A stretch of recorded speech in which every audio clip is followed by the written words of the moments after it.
Grace ishte e padukshme për botën, një nën beqare e bllokuar mes varfërisë dhe rutinës.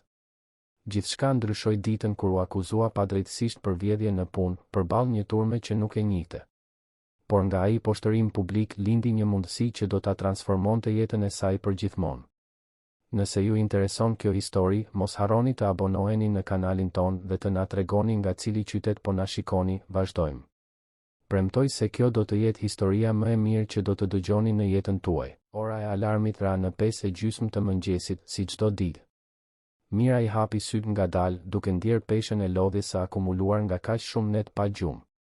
Dhoma e vogël ishte zhytur në gjysmë errësirë dhe përmes të çarës së perdes së vjetruar hynte një fije drite që lajmëronte një ditë të re. Ajo këshertiu thellë para se të ngrihej, duke rregulluar flokët e kapur në një topuz të lëshuar që kishte bërë natën e kaluar.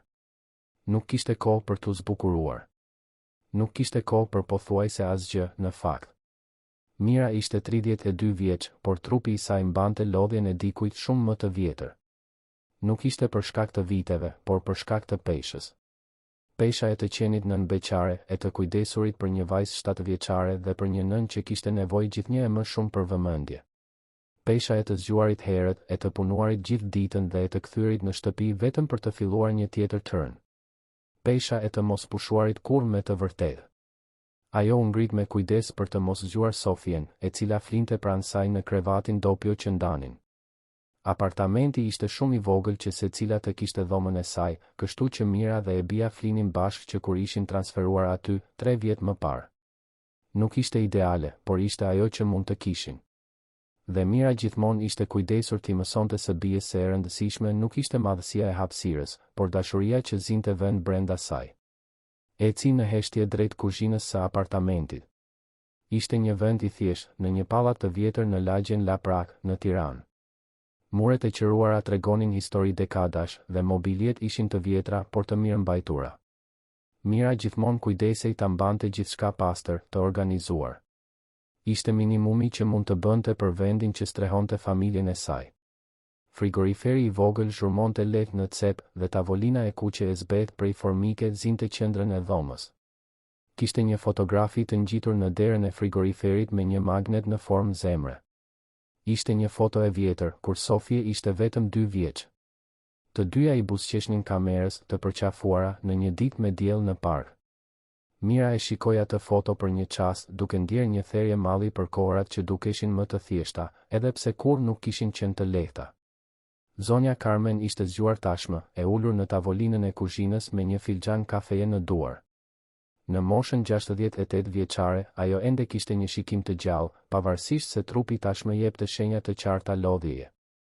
Kishte punuar gjithë jetën si ndihmës infermiere në spitalet publike të Tiranës, duke u kujdesur për pacientët, duke ndëruar fashat, duke ofruar fjalë ngushëllimi në momentet më të vështira. E bëri këtë për më shumë se 40 vjet derisa një sër problemesh shëndetësore, duke përfshirë artroz të rënd në këmbë dhe tension të lartë të pakontrolluar, e detyruan të dilte në pension më herët se sa do të donte.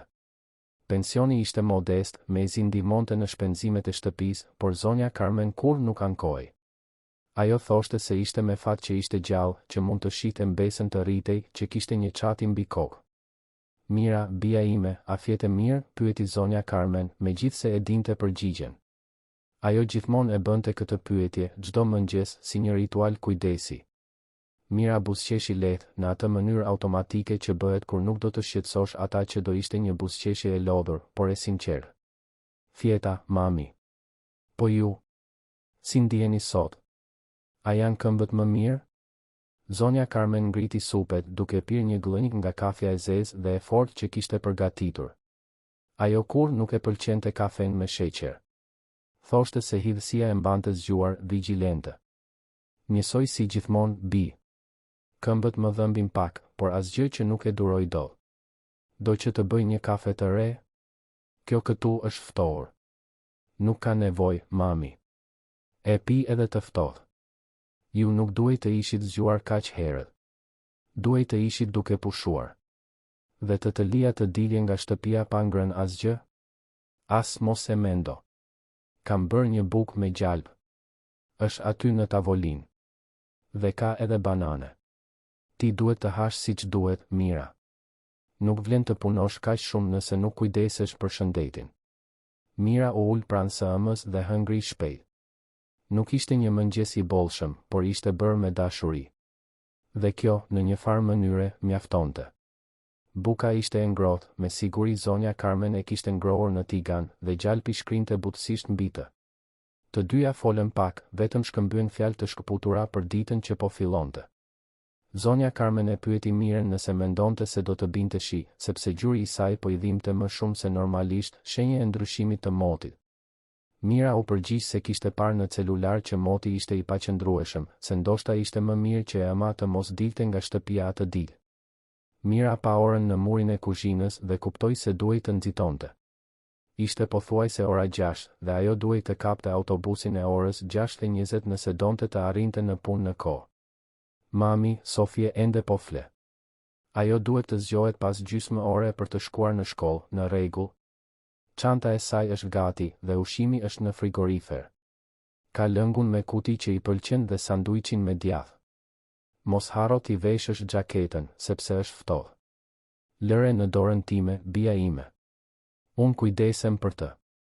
Ti shko me kujdes, dëgjove? Dhe mos harro të marrësh çadrën. Moti është i mbyllur. Këto ditë në Tiranë moti ndryshon sa hap e mbyll sy. Mira tundi kokën, mori çadrën e vjetër që ishte varur pas dere dhe i dha një puthje në ballë së ëmës. Lëkura e zonjës Carmen ishte e ngrohtë, e butë, mbante erën e sapunit me glicerin që ajo përdorte prej vitesh. Mira ndjeu një val mirënjohjeje. E ëma ishte shkëmbi i saj, speranca e saj. Patë, nuk do të dinte si t'i bënte të gjitha të funksiononin. Shkoi në dhomën që ndante me të bien. Sofie flinte e qetë, fytyra e saj engjëllore në batanien e hollë me stampa fluturash që Mira e kishte blerë në një ofertë muaj më parë. Vajza kishte flokët gështenjë të shpërndar në jastëk, faqet e kuqëremta, buzët gjysmë të hapura. Mira u përkul dhe i puthi ballin së bijës duke ndier një therje në gjoks. Do të donte të qëndronte aty në atë moment, pa pasur nevojë të dilte për të punuar. Do të donte të shihte të bien të zgjohej, të hante mëngjes me të, ta çonte në shkollë, ta merrte në fund të ditës. Do të donte të ishte e pranishme në çdo moment të jetës së Sofies. Por jeta nuk i lejonte këto luks. Jeta kërkonte që ajo të dilte para se të lindte dielli dhe të kthehej kur tashmë ishte e rësuar. Mirupafshim, dashuria ime. Mami të do shumë. Shumë, përshpëriti Mira para se të dilte nga dhoma, duke ndier lotët që kërcënonin të binin. Ajo mori çantën e saj të vjetruar, një çantë e zezë prej cope që kishte parë ditë më të mira, vendosi uniformën e punës të palosur brenda, së bashku me kartën e identifikimit të kompanisë dhe doli nga apartamenti. Korridori i pallatit ishte i heshtur, i ndriçuar vetëm nga një llambë e verdhë që varej nga tavani. Hapat e saj jehonin në dyshemen e ftohtë prej çimentoje. Duke zbritur shkallët, Mira u kryqëzua me portierin që bënte rrugëtimin e mëngjesit, zoti Osvald, një burr rreth 50 vjeç, gjithmonë i sjellshëm. Mirë mëngjes, zonja Mira. Po shkoni herët në punë sot, apo jo? Çdo ditë është herët, zoti Osvald. Mirë mëngjes edhe për ju. Do të bjerëshi sot, dëgjoni? Më mirë merrni çadrën. Këto re nuk bëjnë shaka. E mora tashmë, zoti Osvald. Faleminderit. Ajo shtyu portën e hekur të pallatit dhe doli në rrugë. Ajri ishte i lagësht dhe i ftohtë, tipik i një mëngjesi dimri Tiranas. Mira tërhoqi xhaketën e hollë mbi supe dhe filloi të ecte drejt stacionit të autobusit që ishte 3 bloqe larg. Rrugët ishin ende gjysmë të shkreta, vetëm disa makina kalonin dhe një ose dy këmbësor të nxituar ecnin me kokën ulur, duke u mbrojtur nga i ftohti. Pemët në trotuar lëkundeshin nga era dhe Mira mund të shihte frymën e saj duke formuar re të vogla të bardha në ajrin e akull. Në stacionin e autobusit tashmë kishte disa njerëz që prisnin. 2 gra flisnin me zë të ulët, me siguri kolege pune. Një burr i moshuar lexonte gazetën, duart i dridheshin lehtë nga i ftohti. Një vajzë e re lëvizte në celularin e saj me kufje në vesh. Të gjithë me të njëjtin shprehje të lodhur të atyre që zgjohen para lindjes së diellit për të fituar jetesën. Mira u mbështet në strehën e stacionit dhe priti, duke shtrënguar çantën e saj kundër gjoksit. Autobusi vonoi gati 20 minuta për të ardhur. Kur më në fund ndaloi, ishte tashmë plot. Mira hyri nga dera e pasme, kaloi biletën elektronike në makineri dhe kërkoi një vend ku të mund të mbahej. Nuk kishte vende të lira, kështu që ajo u kap të shufra e hekur dhe qëndroi në këmbë, duke u lëkundur me lëvizjen e autobusit. Udhëtimi deri në blok do të zgjaste të paktën 1 orë në varësi të trafikut. Autobusi ndiqte bulevardin në dëshmorët e kombit dhe Mira mund të shihte nga dritarja ndërtesat e larta të biznesit, fasadat e xhamit që pasqyronin qiellin gri, trotuaret që fillonin të mbusheshin me njerëz. Ajo mbështeti ballin në xhamin e ftohtë dhe I la mendimet të endeshin. Mendoi për të bien duke imagjinuar si do të ishte dita e saj në shkollë. Sofie ishte një vajzë inteligjente, studiuese, gjithmonë sillte nota të mira në shtëpi. Mësuesja kishte thënë në mbledhjen e fundit se ajo kishte talent për matematikë, se mund të shkonte larg nëse do të kishte mundësi. Mira donte t'i jepte këto mundësi së bijës. Donte që Sofie të studionte, të bënte universitet, të kishte një jetë ndryshe nga e saja. Prandaj punonte kaq shumë. Prandaj zgjohej herët çdo ditë. Prandaj duronte gjithçka në heshtje. Mendoi gjithashtu për të ëmën. Zonja Carmen po plakej shpejt muajt e fundit. Dhimbjet në këmbë ishin përkeqësuar dhe ajo e kishte të vështirë të lëvizte. Mira e dinte se së shpejti do të duhej të mendonte të punsonte dik për t'u kujdesur për të ëmën gjatë ditës, por si? Mezi arrinte të paguante faturat e muajit. Rroga e pastrueses nuk ishte e keqe, por gjithashtu nuk ishte e mjaftueshme për të mbuluar të gjitha shpenzimet. Qiraja, dritat, uji, gazi, ushqimi, ilaçet e së ëmës, materialet shkollore të së bijës. Gjithmonë mungonte diçka. Gjithmonë muaji ishte më I gjatë se rroga. Mira pëshertiu dhe u përpoq të largonte mendimet e rënda. Nuk kishte kuptim të shqetësohej tani. Duhej të punonte, të bënte punën e saj, të kthehej në shtëpi. Një ditë në një kohë. Kështu arrinte të vazhdonte përpara. Autobusi më në fund arriti në stacionin e saj, afër rrugës Ibrahim Rugova. Mira zbriti dhe eci 2 bloqet që mungonin. Ajo pjesë ishte gjithmonë më surreale për të. Papritur, ishte e rrethuar nga një botë krejtësisht ndryshe. Butik firmato, dyqane dekorimi të shtrenjta, restorante të sofistikuara, galeri arti. Trotuaret ishin të pastra, me pemë, dhe makinat e parkuara në rrugë ishin të gjitha të importuara. BMW, Mercedes, Porsche. Mira pa një grua duke dal nga një dyqan rrobash, duke mbajtur disa çanta letre me logo të arta. Ajo mbante një pallto gëzofi, syze dielli të mëdha dhe fliste në celular me një zë të lartë dhe të sigurt. Mira largoi shikimin dhe vazhdoi të ecte. Hyrja e punonisëve të Maison Lavelle ishte në pjesën e pasme të ndërtesës, në një rrugë dytësore. Ishte një derë diskrete, pa shkëlqim, ku hynin të gjithë ata që e bënin dyqanin të funksiononte, por që nuk mund të shieshin nga klientët. Mira kaloi kartën e saj në lexuesin elektronik dhe hyri nëpër korridorin e ngushtë që çonte në dhomat e zhveshjes. Korridori mbante erë dezinfektant dhe kishte mure të lyera me të bardhë, të ndriçuara nga llamba fluoreshente që shurmonin lehtë. Brenda, tashmë kishte punonjëse të tjera që po ndërroheshin. Rozana, që punonte gjithashtu në pastrim, e përshëndeti Mirën me një tundje koke. Julia, që punonte në kuzhinë, po mbaronte së lidhuri përparsen. Ato u përshëndetën shpejt, secila e humbur në mendimet dhe shqetësimet e veta. Nuk kishte shumë hapësirë për biseda aty. Koha ishte e shkurtër dhe të gjitha kishin shumë punë përpara. Mira hapi dollapin metalik që kishte numrin e saj, vari çantën në grepin e brendshëm dhe nxori uniformën. Ishte një komplet gri e hapur, pantallona dhe bluzë, me logon e qëndisur të Maison Lavelle në gjoks. Ajo ndërrua shpejt, I lidhi flokët në një topuz të shtrënguar dhe të lartë, dhe veshi këpucët e rehatshme që përdorte për të punuar. Ruajti rrobat që kishte veshur në dollap, mori çelsin e vogël dhe mbylli gjithçka. Në magazinën pranë dhomave të zhveshjes qëndronin karrocat e pastrimit. Mira mori të sajen, tashmë të pajisur me të gjitha produktet, leckat, fshesat dhe mjetet e nevojshme. Verifikoi nëse gjithçka ishte e plot para se ta shtynte drejt ashensorit të shërbimit. Turni I saj fillonte zyrtarisht në 7 të mëngjesit dhe ajo gjithmonë kujdesej të ishte gati para kësaj ore. Përpikmëria ishte një nga gjërat e pakta që mund të kontrollonte në jetën e saj. Dyqani kishte 3 kate. Kati përdes ishte dedikuar parfumeve dhe kozmetikës, një hapësirë e gjerë dhe e ndriçuar mirë, me banak xhami që ekspozonin shishe parfumesh të importuara, produkte grimi të markave të famshme, kremra dhe locione. Kati i parë ishte i rezervuar për rrobat dhe aksesorët e lëkurës, me stenda të organizuara sipas ngjyrës dhe stilit, manekin të veshur në mënyrë të përsosur, vitrina që dukeshin si vepra arti. Kati i dytë ishte më ekskluzivi, bijuteri dhe ora.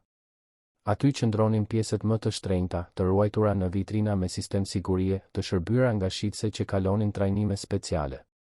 Mira fillonte gjithmonë nga kati përdes. Aty lëvizja ishte më e madhe, ku klientët hynin dhe dilnin vazhdimisht, ku papastërtia grumbullohej më shpejt. Ajo kalonte leckën në banakët e xhamit, pastronte pasqyrat, zbraste koshat diskret që fshiheshin pas banakëve, fshinte dyshemen prej mermeri italian. Punonte në heshtje, e padukshme për sytë e shitseve të veshura në mënyrë të përsosur që fillonin të arrinin, të grimuara, të parfumuara, me buzëqeshje të stërvitura. Askush nuk e shikonte. Askush nuk e përshëndeste. Ajo ishte vetëm një pjesë tjetër e mekanizmit që e mbante atë vend të funksiononte. Vetëm një trup tjetër që lëvizte mes hijeve, duke pastruar atë që të tjerët ndotnin, duke organizuar atë që të tjerët çrregullonin. Dhe gjithçka ishte në rregull. Mira ishte mësuar me padukshmërinë. Ishte madje ngushëlluese në një farë mënyre. Askush nuk priste asgjë prej saj përveç se të mbante gjithçka pastër. Askush nuk e gjykonte. Askush nuk e shite. Ajo mund të bënte punën e saj dhe të largohej, pa pasur nevojë të ndërvepronte, pa pasur nevojë të buzëqeshte, pa pasur nevojë të shtirej. Në orën 9 të mëngjesit, dyqani hapi dyert për klientët.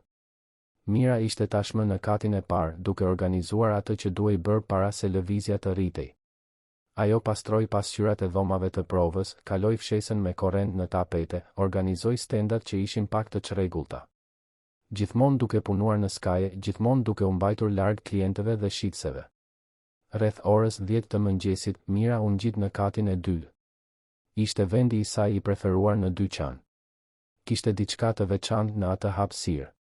Bijuteritë shkëlqenin në dritat e pozicionuara strategjikisht dhe kishte gjithmonë një heshtje pothuajse solemne aty. Klientët flisnin me zë të ulët, shitset lëviznin me elegancë të llogaritur, gjithçka dukej se funksiononte në lëvizje të ngadalë. Ishte si të ishe brenda një filmi. Mira kalonte leckën në banakët e xhamit, zbraste koshat e vegjël prej çeliku inox dhe organizonte në mënyrë diskrete atë që ishte e nevojshme. Shitset e katit të dytë ishin ndryshe nga ato të kateve të tjera. Flavia, shitësia kryesore, ishte një grua rreth 45 vjeç, gjithmonë e veshur me kostume të bëra me porosi, flokët e kapur në një topuz të përsosur, grimi pa të meta. Ajo i trajtonte klientët me një përzierje nderimi dhe autoriteti, sikur të dinte saktësisht sa vlente çdo person që hynte në atë kat. Marcela, shitësia tjetër, ishte më e re, ndoshta 30 vjeç, bjonde, e gjatë, me një buzëqeshje që dukej sikur kishte dalë nga një revistë. Ajo ishte më miqësore se Flavia, por po aq e largët me njerëz si Mira. Mira po mbaronte së pastruari pranë vitrinës së gjerdanëve kur dëgjoi një britm. Ishte zëri i Flavias, normalisht i kontrolluar, tani i lartë dhe i shqetësuar. Ku është? Ku është Gjerdani? Mira ndaloi menjëherë atë që po bënte. Shikoi në drejtim të Flavias, e cila po rëmonte kutit e kadifes mbi banakun kryesor, duke hapur dhe mbyllur sirtarët me dëshpërim në rritje. Marcela ju bashkua në sekonda, po aq e shqetësuar, të dyja duke kërkuar çdo centimetër të banakut. Je e sigurt që e ruajte këtu? Pyeti Marcela, zëri i tensionuar, sytë e zgurdulluar. Jam e sigurt. Ja tregova klientes pak më parë, ajo tha se do të mendonte dhe unë e ruajta përsëri. Jam e sigurt, u përgjigj Flavia, zëri pothuajse një britm tani. Mira bëri një hap prapa, duke u përpjekur të largohej nga rrëmuja. Instinkti i saj i thoshte të largohej prej andej, të zbriste në një kat tjetër, të bëhej përsëri e padukshme. Por ishte tepër vonë. Flavia ngriti syt nga banaku dhe shikoi drejt për drejt tek ajo. Dhe në atë shikim, Mira pa akuzën të qartë si drita e diellit. Ti ishe këtu, apo jo? Ti ishe duke pastruar këtu kur unë shërbeva klienten. Mira ndjeu zemrën t'i rritë shpejt, duke rrahur aq fort sa dukej se të gjithë aty mund ta dëgjonin. Isha, po. Por nuk pash asgjë. Unë vetëm po pastroja dyshemen atje në cep. As nuk ju afrova banakut.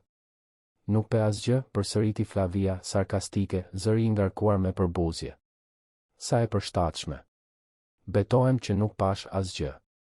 Nuk preka asgjë, këmbënguli Mira, duke ndjerë fytin t'i shtrëngoj. Marcela tashmë po thërriste menaxheren përmes interfonit me zë nervoz. Në më pak se 2 minuta, Veronika, menaxherja e dyqanit, u shfaq në katin e 2. Ajo ishte një grua e gjatë, e moshës së mesme, gjithmonë e veshur në mënyrë të përsosur me rroba firmato, flokë të shkurtër biond, syze me skelet të ardhë. Kishte një shprehje të përhershme ashpërsie, sikur të ishte gjithmonë duke vlerësuar gjithçka dhe të gjithë rreth saj. Çfarë po ndodh këtu? Pyeti Veronika, zëri i prerë, syt duke skanuar ambientin. Gjerdani i Smeraldeve është zhdukur, Veronika. Ai që vlen 120.000 euro. E ruajta këtu gjysmë ore më parë dhe tani nuk është më, shpjegoi Flavia, duke treguar banakun e zbrazët, zëri i dridhej nga indinjata. Veronika shikoi përreth. Sytë e saj kaluan nëpër vitrina, në dyshemen e mermerit, në kamerat e sigurisë të instaluara në cepat e tavanit. Dhe pastaj u ndalën te Mira, e cila ende mbante leckën e pastrimit në duar. Dhe ti ishe këtu kur ndodhi kjo? Isha duke pastruar, zonjë. Por nuk preka asgjë. Nuk e pash Gjerdanin. As nuk e dija që kishte një Gjerdan aty. Veronika bëri disa hapa në drejtim të Mirës, takat e larta jehonin në dyshemen e mermerit si goditje çekiçi. Mira ndjeu dëshirën të tërhiqej, por e detyroi veten të qëndronte në vend, të mbante sytë të fiksuar te Veronika. Nuk të bezdis të hapësh çantën tënde, apo jo? Është vetëm për t'u siguruar. Procedurë standarde. Mira ndjeu duart t'i dridheshin, por tundi kokën në shenjë pohimi. E dinte se nuk kishte zgjidhje tjetër. Ajo zbriti shpejt në dhomën e zhveshjes, mori çantën nga dollapi dhe u kthye në katin e 2. Kur arriti atje, kishte më shumë njerëz. Disa shitse nga katet e tjera ishin ngjitur, kurioze. 2 klientë vëzhgonin nga larg. Mira hapi çantën para Veronikës duke treguar përmbajtjen, një portofol i vjetër prej lëkure sintetike, një buzëkuq i harxhuar për gjysmë, shami letre të rrudhura, celulari i vjetër me ekran të krisur, karta e dyqanit e kapur në një litar të vjetruar, një kreer i vogël dhe disa monedha të shpërndara. Veronika i rrëmoi të gjitha me duar, duke marrë çdo send, duke e ekzaminuar, duke e kthyer. Nuk gjeti asgjë. Ajo nuk e ka Gjerdanin, Veronika, tha Marcela, zëri më i ulët tani, një ton sikleti filloi të shfaqej. Por Flavia nuk dorëzoi. Fytyra e saj ishte e kuqe, sytë të fiksuar te Mira me një intensitet pothuajse të dhunshëm. Ndoshta e ka fshehur diku tjetër.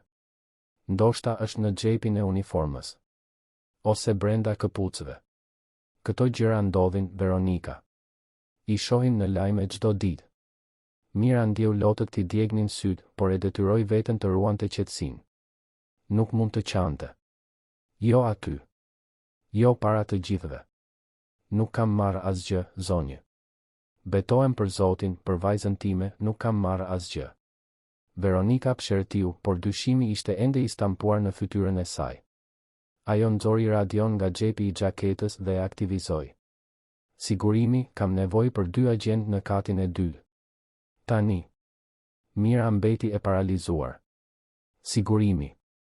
Do ta kontrollonin sikur të ishte një kriminale.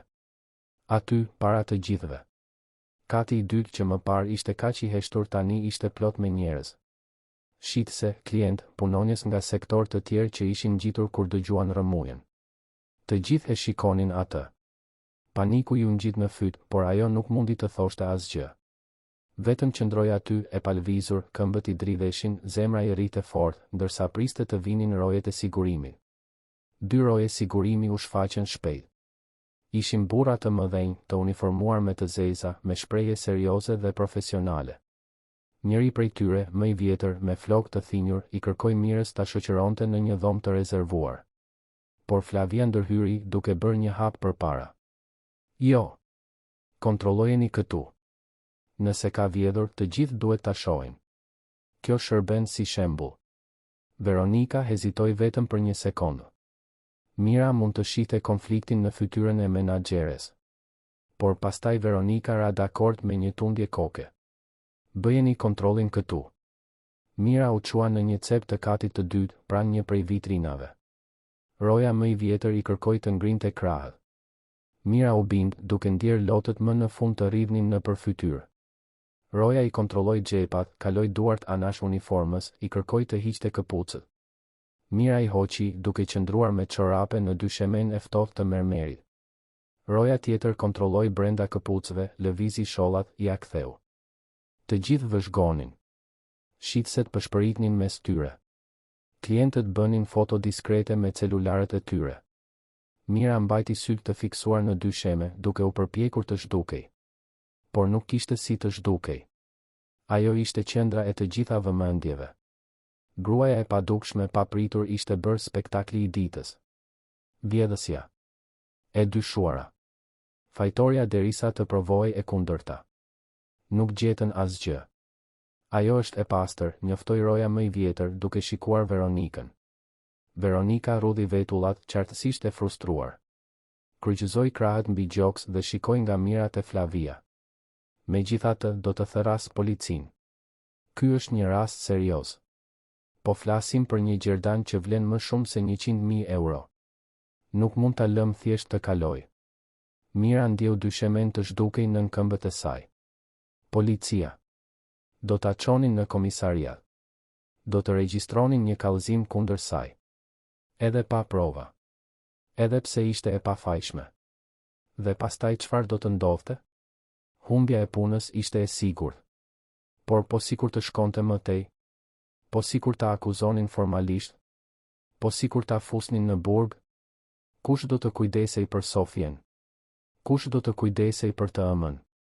Ishte atëherë që një zë i prerë e theu heshtjen e rëndë që ishte instaluar në katin e dytë. Prisni një moment. Të gjithë u kthyen për të parë se kush kishte folur. Ishte një burr i gjatë, rreth 40 vjeç, i veshur me një kostum të përsosur ngjyrë gri të errët, kravatë blu marine, këpucë elegante të shkëlqyera. Ai kishte qenë në katin e dytë që nga fillimi i rrëmujës, Mira e kuptoi tani. Ai kishte qenë aty gjatë gjithë kohës, vetëm duke vëzhguar në heshtje, në këmbë pranë një prej vitrinave të orëve. Mira e njohu vagull. Ai ishte një klient i shpeshtë i dyqanit, gjithmonë i sjellshëm por i rezervuar. Kur nuk e kishte vënë re më parë. Askush nuk e vinte re kurrë. Por tani ai po e shikonte atë. Dhe kishte diçka në shikimin e tij. Nuk ishte keqardhje. Ishte respekt. Indinjat. Më falni, vazhdoi burri, duke bërë disa hapa në drejtim të Veronikës, por para se të thërrisni policin dhe potencialisht të shkatërroni jetën e kësaj gruaje, a nuk do të ishte më e mençur të rishikonit kamerat e sigurisë? Ky dyqan ka kamera në të gjitha katet, apo jo? Veronika dukej se hezitoi, sikur të mos e kishte menduar këtë deri në atë moment. Ose ndoshta nuk donte të mendonte. Kamerat ato mbulojnë pjesën më të madhe të dyqanit, por jo gjithmonë kapin të gjitha këndet. Atëherë pse nuk i rishikojmë para se të bëjmë një akuzë kaq të rëndë, ndërpreu burri, duke shikuar drejt për drejt Veronikën, zëri i qetë por autoritar. Nuk kushton asgjë të verifikohet. Dhe mund t'i kursej kësaj gruaje një padrejtësi. Pati një heshtje të sikletshme. Veronika shikoi përreth, duke parë të gjitha shikimet të fiksuara tek ajo, duke pritur vendimin e saj. Ajo e dinte se burri kishte të drejtë. Pshertiu thellë dhe mori radion përsëri. Thirrni menaxherin e sigurisë. Thuajini se kam nevojë për regjistrimet e katit të dytë të 2 orëve të fundit. Urgjentisht. Menaxheri i sigurisë, një burr i moshës së mesme i quajtur Carlo, u shfaq rreth 10 minuta më vonë me një tablet në duar. Veronika, Flavia, Marcela, burri që kishte kërkuar të rishikoheshin kamerat dhe Mira u çuan në një zyrë të vogël administrative në pjesën e pasme të katit të dytë. Zyra kishte një tavolinë mbledhjesh, disa karrige dhe një kompjuter të vjetër në një cep. Carlo lidhi tabletin me kompjuterin më të madh dhe filloi të hynte në regjistrime. Burri këmbënguli të qëndronte aty, edhe pse Veronika i kishte sugjeruar se mund të priste jashtë. Mira po dridhej, por një shkëndi e vogël shprese filloi të shkëlqente brenda saj. Kamerat do të tregonin të vërtetën. Duhej ta tregonin. Ata kaluan imazhet me shpejtësi të përshpejtuar derisa arritën në momentin kur Flavia po shërbente një kliente elegante, një grua rreth 60 vjeç me pallto gëzofi. Pan kur Flavia hapi sirtarin special kur ruheshin pjesët më të vlefshme. Pan kur ajo nxori një kuti kadifeje të zezë. Pan kur ajo hapi kutin dhe i tregoi Gjerdanin esmeraldeve klientes, e cila e mbajti atë me delikates në duar, e ngriti kundër dritës, ekzaminoi çdo gur. Pan kur klientja tha diçka që nuk mundën ta dëgjonin, por nga shprehjet ishte diçka si do të mendoj. Pan kur Flavia mori Gjerdanin përsëri dhe u përpoq ta vendoste në kutinë e kadifes. Dhe pastaj pan atë që ndodhi me të vërtetë. Gjerdani i rëshiti nga duart e Flavias për një fraksion sekonde. Nuk ishte saktësisht faji i saj. Kutia e kadifes ishte e pozicionuar keq në banak, pak e anuar, dhe kur ajo u përpoq të vendoste Gjerdanin brenda, ai rëshiti anash, duke rënë nga ana e banakut. Mund të shihej qartë në imazhe. Gjerdani ra midis një të çare të ngushtë që ekzistonte midis mobiljes së banakut dhe murit. Shikoni atje, tha burri, duke treguar ekranin me gisht. Gjerdani ra. Është bllokuar pas banakut. Askush nuk vodhi asgjë. Veronika u zbe. Flavia vuri të dyja duart në gojë, sytë e zgurdulluar nga tmerri. Marcela lëshoi një pshertim të gjallë. Carlo, menaxheri i sigurisë, ndaloi regjistrimin dhe shikoi të gjithë aty. Mira mbylli sytë, duke ndier lotët më në fund të rrivnin pa kontroll. Lot lehtësimi. Inati. Poshtërimi të thellë. Gjithçka ishte aty. Prova e pafajësisë së saj. Por gjithashtu prova se sa shpejt e kishin gjykuar të gjithë. Sa shpejt të gjithë kishin supozuar se ajo, gruaja e padukshme, pastruesja, ishte fajtorja. Të gjithë u kthyen në katin e dytë në heshtje. 2 roje sigurimi larguan banakun e rënd prej mermeri nga muri me kujdes. Dhe atje ishte Gjerdani. I paprekur, duke shkëlqyer në mënyrë diskrete në pluhurin e akumuluar, smeraldet duke kapur dritën e llambave të tavanit. Flavia mori Gjerdanin me duar të dridhura dhe e shtrëngoi kundër gjoksit, sikur të ishte një foshnjë e humbur që më në fund ishte gjetur. Veronika ju afrua Mirës, fytyra e tensionuar, e sikletosur. Ajo hapi gojën disa herë para se të arrinte të fliste. Më vjen keq për keq kuptimin. Mund të kthehesh në punë tani. Por Mira e dinte se nuk ishte kaq e thjeshtë. Dëmi ishte bërë. Të gjithë aty e kishin parë. Të gjithë e kishin shikuar sikur të ishte një vjedhëse. Dhe edhe pse pafajësia e saj u provua, edhe me kamerat që tregonin të vërtetën, ajo hije do të mbetej. Njerëzit do të kujtonin ditën kur ajo u kontrollua në mes të dyqanit. Do të kujtonin akuzat. Do të kujtonin dyshimin. Pafajësia kur nuk bërtet aq fort sa akuza. Burri që kishte kërkuar të rishikoheshin kamerat ju afrua asaj. Mira ende as nuk e dinte emrin e tij. Ai nxori një kartë vizit nga xhepi i palltos dhe ia zgjati asaj. Më vjen shumë keq për atë që kalove.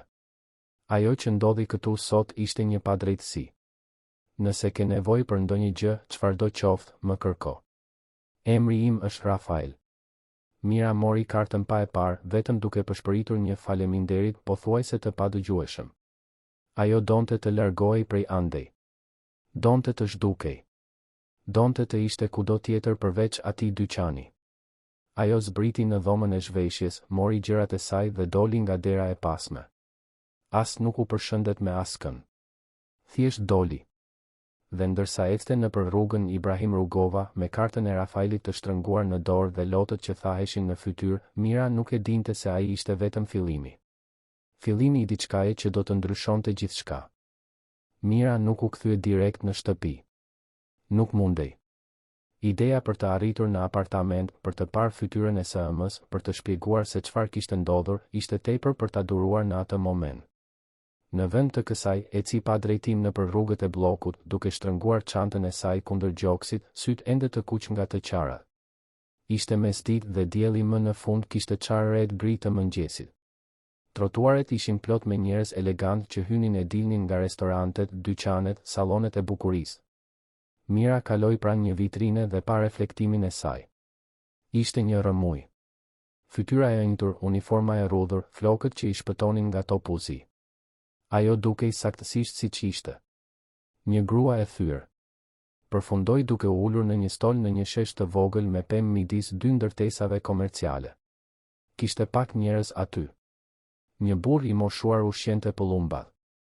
Një grua e re fliste në celular duke qeshur me zë të larë. Mira nxori celularin nga çanta dhe pa ekranin. 3 thirrje të humbura nga zonja Carmen. Ajo pëshertiu. Do t'i duhej të telefononte, do t'i duhej të shpikte ndonjë justifikim për të shpjeguar pse kishte telefonuar në mes të ditës së punës. Nuk mund t'i tregonte të vërtetën. Nuk mund ta bënte të ëmën të shqetësohej edhe më shumë. Formoi numrin e shtëpisë. Zonja Carmen u përgjigj në zilen e dytë. Mira. Bi, je mirë? Pse telefonove? A ka ndodhur gjë? Jam mirë, mami.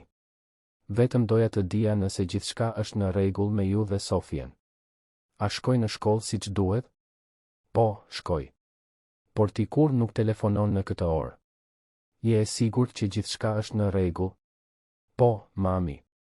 Vetëm po mendoja për ju. Duhet të kthehem në punë tani. Flasim në darkë, në rregull? Në rregull, bi. Kujdesu për veten. Mira e mbylli dhe mbeti duke parë ekranin e celularit. Kishte vetëm 15 lekë kredi.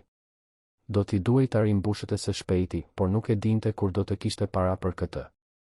E futi celularin në çantë dhe mbeti aty e ulur duke vëzhguar njerëzit që kalonin. Ishte atëherë që ju kujtua karta. Ai burr, Rafael, i kishte dhënë një kartë. Ajo e nxori nga xhepi dhe e pa për herë të parë. Ishte një kartë e thjeshtë, elegante, prej letre të trashë ngjyrë kremi. Shkruante, Rafael Mema. Drejtor ekzekutiv. Mema ndërtime dhe investime. Kishte një adresë biznesi në zonën e re të biznesit pranë arenës kombëtare dhe 2 numra telefoni, një fiks dhe një celular. Mira mbeti duke parë kartën për një kohë të gjatë. Drejtor ekzekutiv. Ndërtime dhe investime. Ai burr ishte i pasur. Shumë i pasur, me siguri. Dhe megjithatë, ai ishte kujdesur. Kishte kërkuar të rishikoheshin kamerat. E kishte mbrojtur kur askush tjetër nuk e bëri. Pse? Pse dikush si ai do të merrte mundimin të ndihmonte dikë si ajo? Ajo e futi kartën përsëri në xhep dhe u ngrit nga stoli. Duhej të merrte një vendim. Të kthehej në dyqan ishte jashtë diskutimit. Nuk do të arrinte të përballej me Veronikën, Flavian, të gjithë ata njerëz që e kishin parë me përbuzje. Por gjithashtu nuk mund ta braktiste thjesht punën. Kishte nevojë për rrogën. Kishte nevojë për abonen e transportit. Kishte nevojë për të gjitha ato. Mira vendosi të shkonte në dyqan, por vetëm për të marrë gjërat e saj nga dollapi dhe për të dorëzuar uniformën. Do ta bënte këtë shpejt, pa folur me askënd, dhe do të largohej. Pastaj do të mendonte se çfarë të bënte. Kur arriti në pjesën e pasme të Maison Lavelle, ishte pothuajse ora 1 pasdite. Dera e shërbimit ishte e hapur dhe Mira hyri direkt në dhomën e zhveshjes. Shpresonte se do të ishte bosh, por nuk ishte. Rozana, kolegia e saj e pastrimit, ishte atje duke ruajtur disa gjëra në dollap. Mira. E mora vesh se çfarë ndodhi. Çfarë absurditeti, moj vajzë. Je mirë? Mira detyroi një buzëqeshje të dobët. Jam. Erdha vetëm të marr gjërat e mia, nuk do të punoj më këtu. Rozana ju afrua dhe i preku krahun Mirës me butësi. E kuptoj. Pas një poshtërimi të tillë, nuk mund të vazhdosh vërtet. Por a ke ndonjë punë tjetër në horizont? Mira tundi kokën. Jo. Por do të kërkoj. Gjithmonë gjendet diçka. Rozana pëshertiu. Nëse ke nevojë për një rekomandim, më thuaj. Kushëriri im punon në një spital dhe ndonjëherë atyre u duhen pastruese. Nuk paguan shumë, por është punë e ndershme. Faleminderit, Rozana. Të falenderoj vërtet. Mira hapi dollapin e saj dhe filloi të nxirrte gjërat e saj nga brenda. Nuk kishte shumë gjëra. Një xhaketë të vjetër, një palë shapka, disa produkte higjienike personale. I futi të gjitha brenda çantës. Hoqi uniformën dhe e palosi me kujdes, duke e lënë mbi stolin e dhomës së zhveshjes së bashku me kartën e identifikimit. Kur po dilte, takoi Veronikën në korridor. Menaxherja u duke habitur kur e pa. Mira. Nuk do ta përfundosh turnin? Jo, zonjë. Erdha vetëm të kthej uniformën. Nuk do të punoj më këtu. Veronika rudhi vetullat. E kuptoj se ajo që ndodhi sot ishte e pakëndshme, por nuk ka nevojë të largohesh nga puna. E kemi sqaruar gjithçka.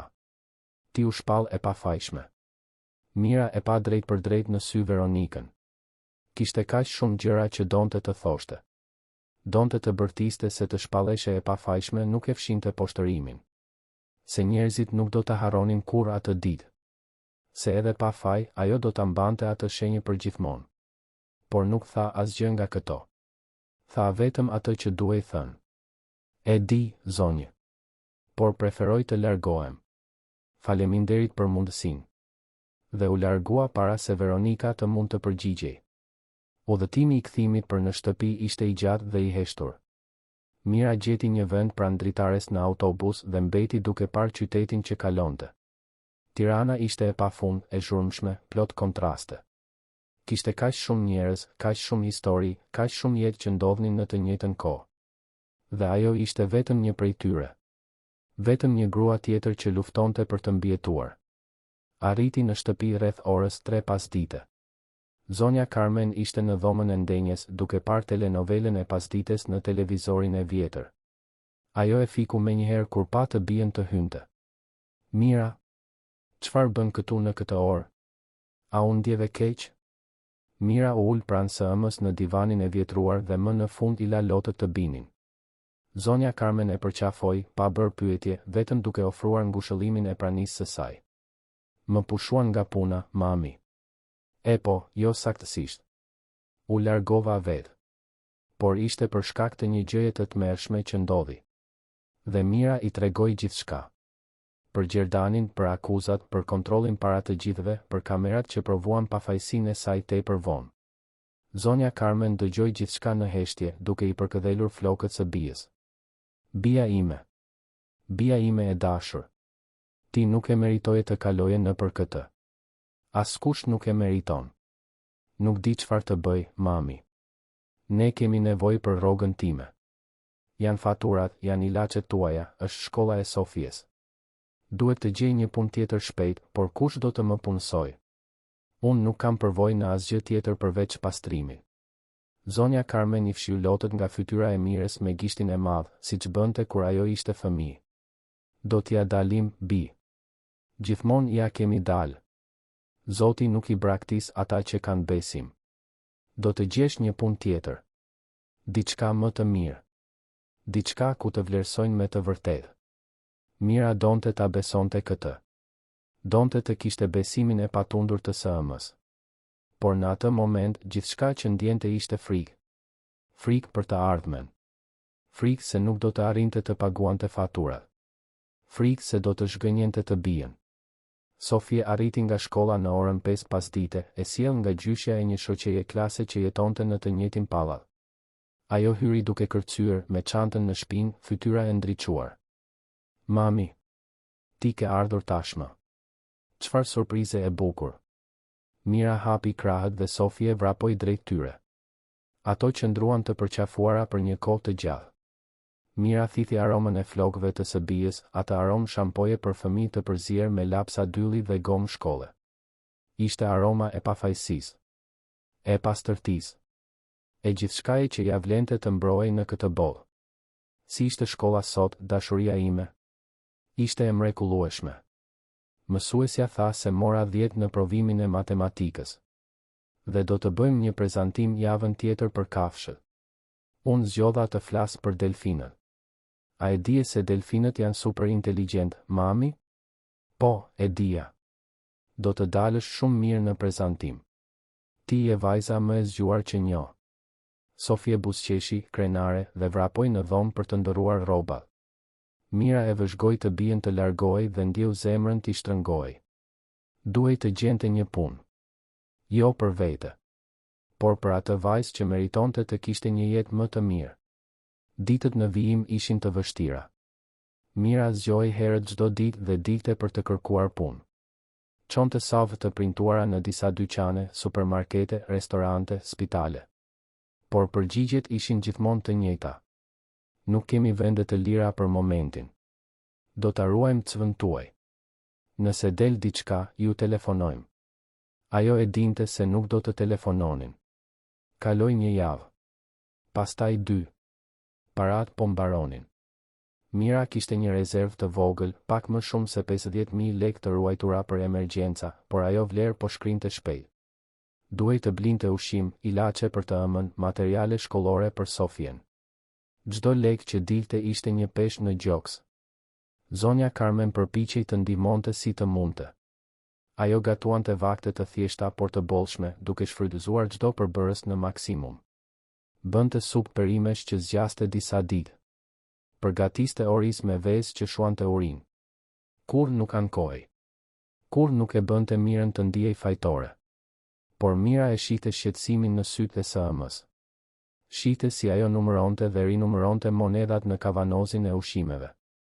Shite si ajo fikte dritat në të gjitha dhomat për të kursyer në faturën e dritave. Sofia e kuptoi se diçka ishte ndryshe, por nuk e kuptonte saktësisht se çfarë. Ajo pyeti disa herë pse ëma nuk po punonte, dhe Mira i shpjegoi se po kërkonte një punë të re, më të mirë. Vajza e pranoi shpjegimin pa pyetur shumë. Fëmijët e kanë këtë aftësi të besojnë të rriturit, të besojnë se gjithçka do të shkojë mirë. Ishte një pasdite e enjte, pothuajse 3 javë pasi ishte larguar nga Maison Lavelle, kur telefoni i Mirës ra. Ishte një numër i panjohur. Ajo u përgjigj me zemrën që i rrite fort, duke shpresuar se ishte ndonjë nga kompanitë ku kishte lënë savë. Alo? Mira? A është Mira? Zëri ishte mashkullor, i sjellshëm, vagullt i njohur. Po, unë jam. Kush flet? Këtu është Rafael. Rafael Mema. U takuam në Maison Lavelle disa javë më parë. Mira mbeti në heshtje për një moment duke procesuar. Rafael. Burri që kishte kërkuar të rishikoheshin kamerat. Burri i kartës. Ah, po. Përshëndetje.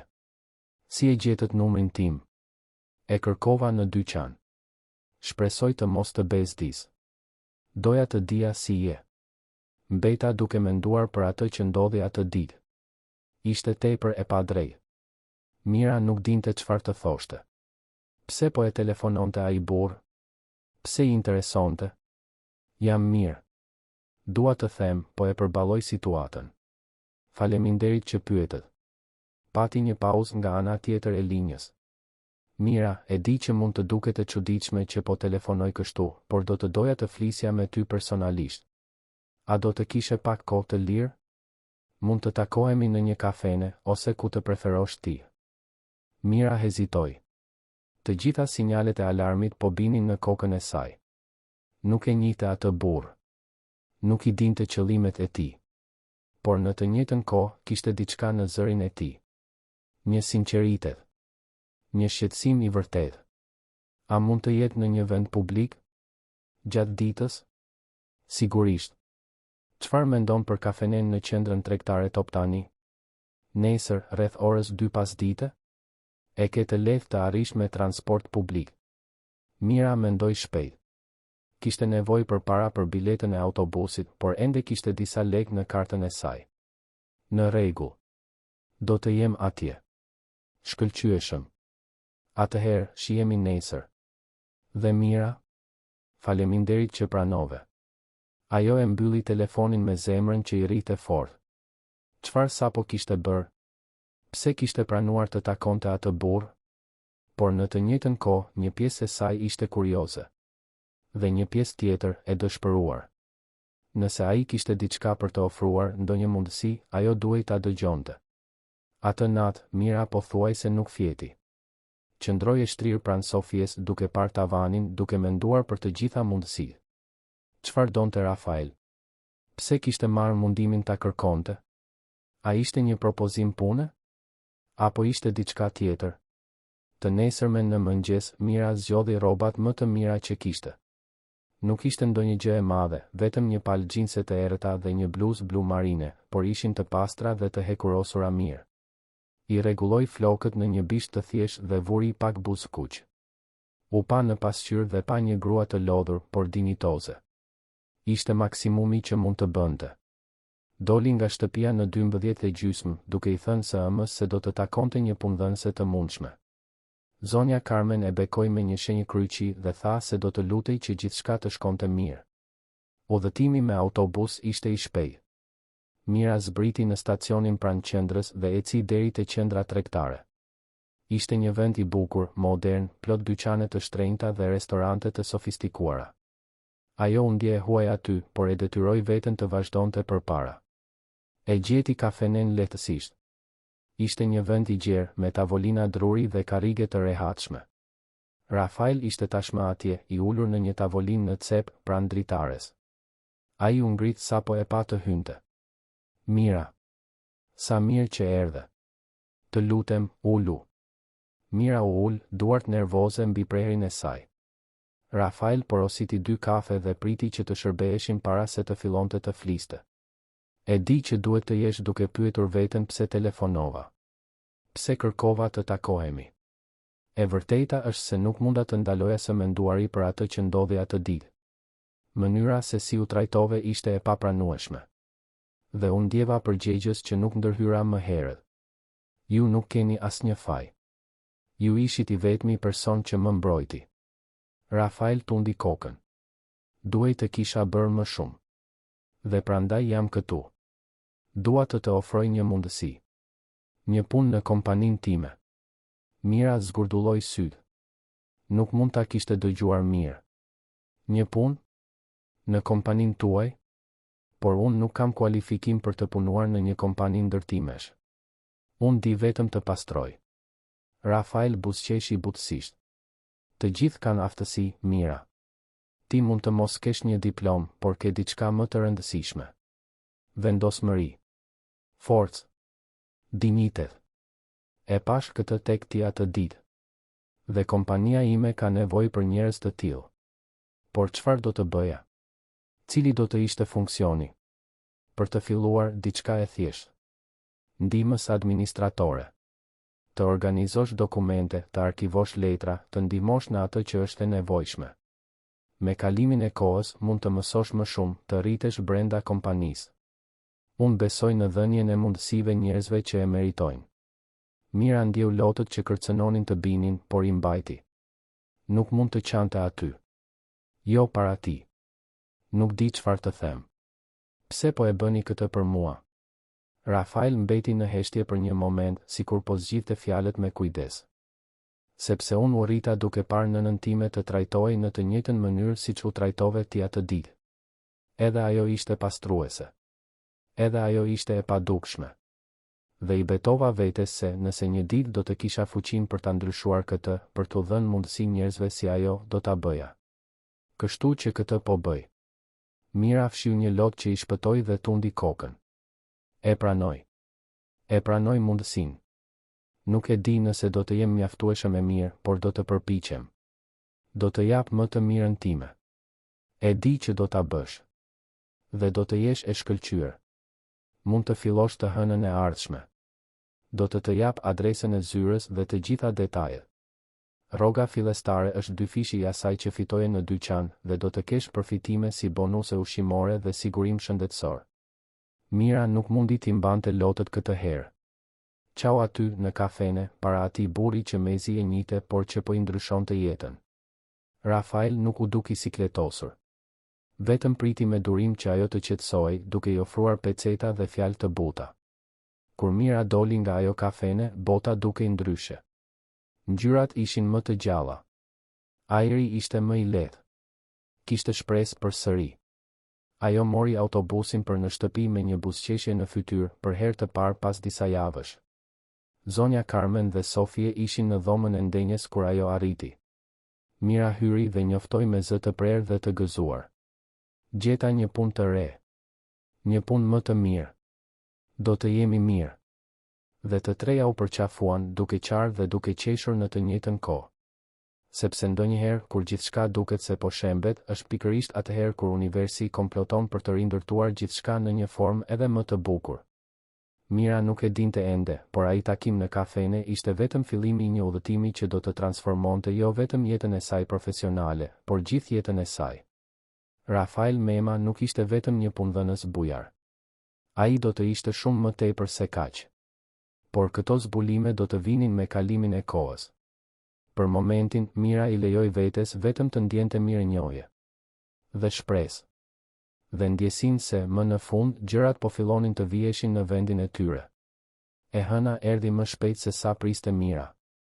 Ajo u zgjua në 5 të mëngjesit, edhe pse nuk i duhej më të dilte kaq herët. Ishte zakoni i viteve, trupi i mësuar me atë rutinë. Por këtë herë kishte diçka ndryshe. Kishte entuziazëm, nervozizëm, një përzierje frike dhe shprese që e bënte të ndihej më e gjallë se sa ishte ndjerë prej shumë kohësh. Zyra e Mema ndërtime dhe investime ishte në një zonë të re biznesi në Tiranë. Ishte një ndërtesë prej xhami dhe çeliku, moderne, imponuese, me një kopsh vertikal në fasadë dhe një hol hyrjeje që dukej sikur kishte dalë nga një revistë arkitekture. Mira hyri ngadalë, duke u ndjerë e vockël përballë gjithë asaj madhështie. Në banakun e recepcionit, një vajzë e re me flokë të drejtë dhe buzëqeshje miqësore e priti. Mirëmëngjes. A keni një takim? Mirëmëngjes. Emri im është Mira Santos. Është dita ime e parë e punës. Zoti Rafael Mema më tha të vija sot. Recepcionistja verifikoi diçka në kompjuter dhe tundi kokën. Ah, po. Mira që do të punoj në administratë. Mirë se erdhët. Do ta njoftoj zotin Rafael se keni mbërritur. Ju lutem, uluni atje. Ai vjen t'ju marrë së shpejti. Mira u ul në një nga divanet prej lëkure në hollin e hyrjes. Gjithçka aty ishte e pastër, e organizuar, me një aromë të lehtë livandoje. Kishte piktura moderne në mure dhe vazo me bim të harlisura në përqoshe. Ishte kaq ndryshe nga çdo vend ku ajo kishte punuar më parë. Rafael u shfaq pak minuta më vonë. Ai mbante një kostum gri të hapur dhe buzëqeshte në mënyrë të sinqertë. Mira u ngrit shpejt duke rregulluar me nervozizëm rrobat. Mira. Sa mirë që të shoh. Gati për të filluar? Gati. Pak nervoze, por gati. Nervozizmi është normal. Eja, do të tregoj ku do të punosh dhe do të prezantoj me ekipin. Ata u ngjitën në katin e 5. Ishte një hapësirë e hapur, me disa stacione pune të ndara me panele të ulta. Kishte shumë njerëz, të gjithë të veshur mirë, duke punuar në kompjuter, duke folur në telefon, duke lëvizur nga njëra anë në tjetrën me dosje në duar. Ambienti ishte profesional, por në të njëjtën kohë kishte një energji mikpritëse. Rafael e çoi në një tavolinë të vogël pranë një dritareje me pamje nga qyteti. Mbi tavolinë kishte një kompjuter të ri, një telefon, disa materiale zyre të organizuara në një tabaka dhe një kartë identifikimi me emrin e saj. Ky është vendi yt. Do të punosh drejt për drejt me Beatricen, e cila është mbikëqyrësia e sektorit administrativ. Ajo do të mësoj gjithçka që duhet të dish. Ah, dhe kjo është karta jote. Ruaje mirë, do të duhet për të hyrë në ndërtesë çdo ditë. Mira mori kartën me duar të dridhura. Aty ishte emri i saj, i shtypur me shkronja të qarta, Mira Santos. Ndihmës administratore. Ajo kur nuk kishte pasur një kartë të tillë. Gjithmonë kishte qenë vetëm një numër, një prani anonime. Por tani ajo kishte një emër. Një funksion. Një vend. Beatrice u shfaq disa minuta më vonë. Ishte një grua rreth të 40-tave, me flokë të shkurtër të errët, syze me skele të kuq dhe një buzëqeshje mikpritëse. Ti duhet të jesh Mira. Gëzohem që të njoh, unë jam Beatrice. Mirë se erdhe në ekip. Ato shtrënguan duart dhe Beatrice menjëherë filloi t'i shpjegonte detyrat e ditës. Të organizonte dokumentet që vinin nga departamente të ndryshme, të arkivonte kontratat e nënshkruara, të përditësonte tabela të thjeshta në kompjuter, të përgjigjej në telefon kur ishte e nevojshme. Ishin detyra bazike, por për Mirën, e cila kur nuk kishte punuar në një zyrë më parë, gjithçka ishte e re dhe sfiduese. Mos u shqetëso nëse nuk i kupton të gjitha me të parën. Mësojmë duke punuar. Dhe nëse ke ndonjë dyshim, mund të më therrasësh. Unë jam atje në atë tavolinë, afër, në rregull? Mira tundi kokën, mirënjohëse për durimin e Beatrices. Ditët e para ishin të vështira. Mira bëri gabime. Arkivoi dokumente në vendet e gabuara. U vonua më shumë se sa duhej për të përfunduar detyra të thjeshta. Kompjuteri ishte një sfidë më vete. Ajo dinte të përdorte gjërat bazike, por shumë nga mjetet dhe programet ishin krejtësisht të reja për të. Më shumë se një herë, ndjeu dëshirën të dorëzoj, të thoshte se nuk ishte aftë, se nuk vlente për atë punë. Por Beatrice ishte gjithmonë aty pranë, e duruar dhe inkurajuese. Dhe Rafael, edhe pse ishte drejtori ekzekutiv dhe kishte mira gjëra të tjera për të bërë, kalonte të paktën një herë në ditë pranë tavolinës së mirës për të pyetur se si po shkonte. Po arrin ta ndjekësh. Po përpiqem. Janë shumë gjëra të reja, por po mësoj. Po shkon mirë. Beatrice më tha se je e përkushtuar dhe punëtore. Kjo është ajo që ka rëndësi. Në fund të javës së parë, Mira tashmë ndihej pak më e sigurt. Filloi të kuptonte logjikën e organizimit të dokumenteve, të lundronte më mirë në programet e kompjuterit, të familiarizohej me emrat dhe fytyrat e njerëzve që punonin aty. Dhe për herë të parë pas shumë kohësh, ajo kthehej në shtëpi duke u ndjerë e realizuar. Sofia e vuri re ndryshimin menjëherë. Ema buzëqeshte më shumë. Kishte më shumë energji. Tregonte histori për punën gjatë darkës. Mira fliste për Beatricen, për projektet e ndërtimit që kompania zhvillonte, për pamjen nga dritarja e zyrës. Vajza dëgjonte gjithçka me sy të shkëlqyer, krenare që e shite të ëmën kaq të lumtur. Zonja Carmen gjithashtu e vuri re. I komentoi Mirës një natë, ndërsa të dyja lanin enët e darkës. Je ndryshe, bi. Më e lehtë. Kjo punë e re po të bën mirë. Po, mami. Kur nuk kam menduar se mund të punoja në një vend të tillë. Kur nuk kam menduar se isha e aftë. Por po ja dal. Dhe e di cila është më e mira. Njerëzit më trajtojnë me respekt. Ata më shohin. Nuk jam e padukshme atje. Zonja Carmen i puthi ballin së bijës me butësi. Ti kur nuk e qenë e padukshme, bija ime. Disa njerëz thjesht nuk dinin të shikonin siç duhet. Por tani je në një vend ku të shohin. Dhe kjo është një bekim.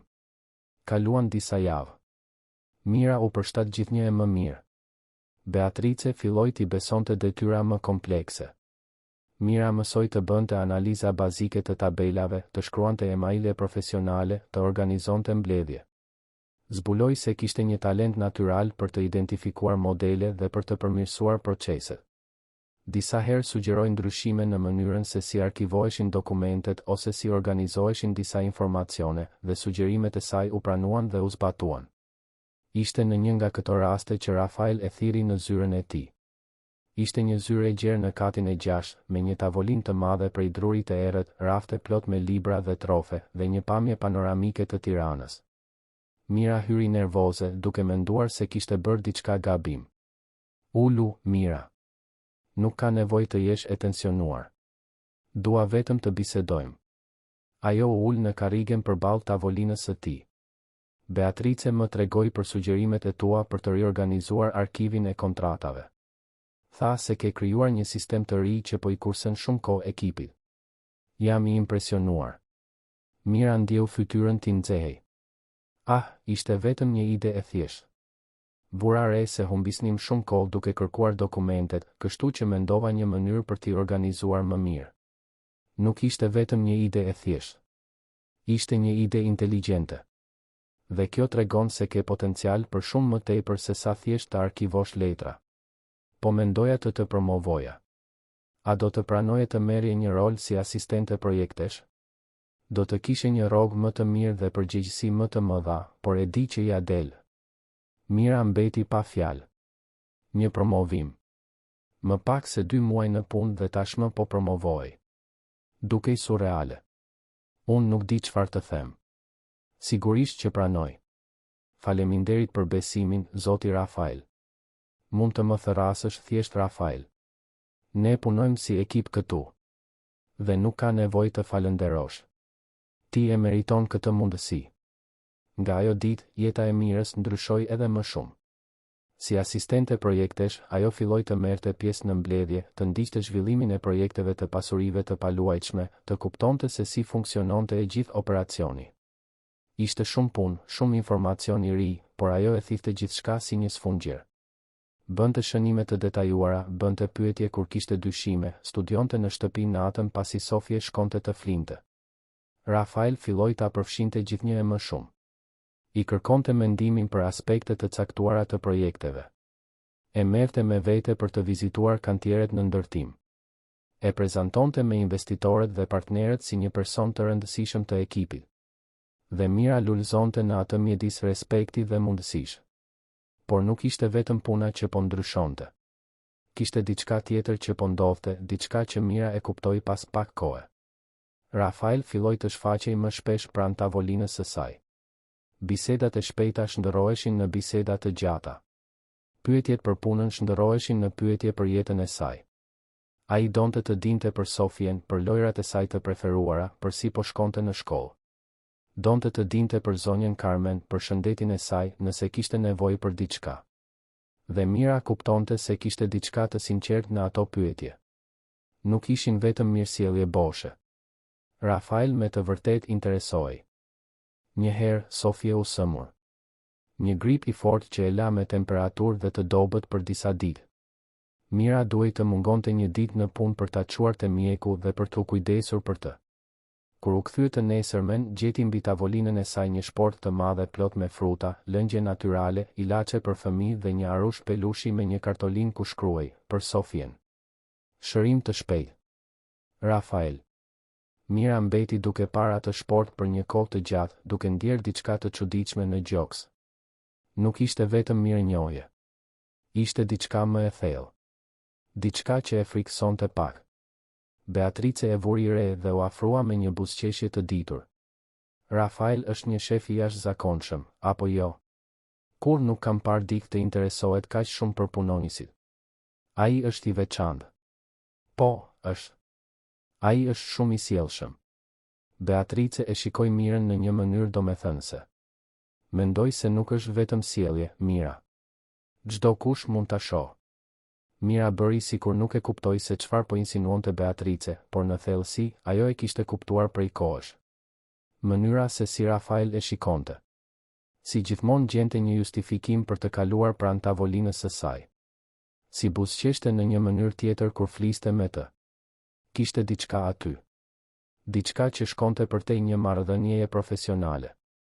Dhe më e frikshmja ishte se Mira ndjente të njëjtën gjë. Ishte 32 vjeç dhe prej shumë kohësh nuk mendonte për romancë.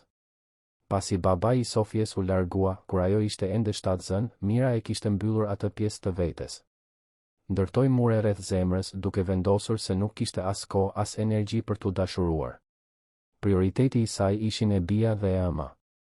Nuk kishte vend për asgjë tjetër. Por Rafael po i rrezonte ato mure, tull pas tulle, pa u përpjekur fare. Vetëm duke qenë vetvetja.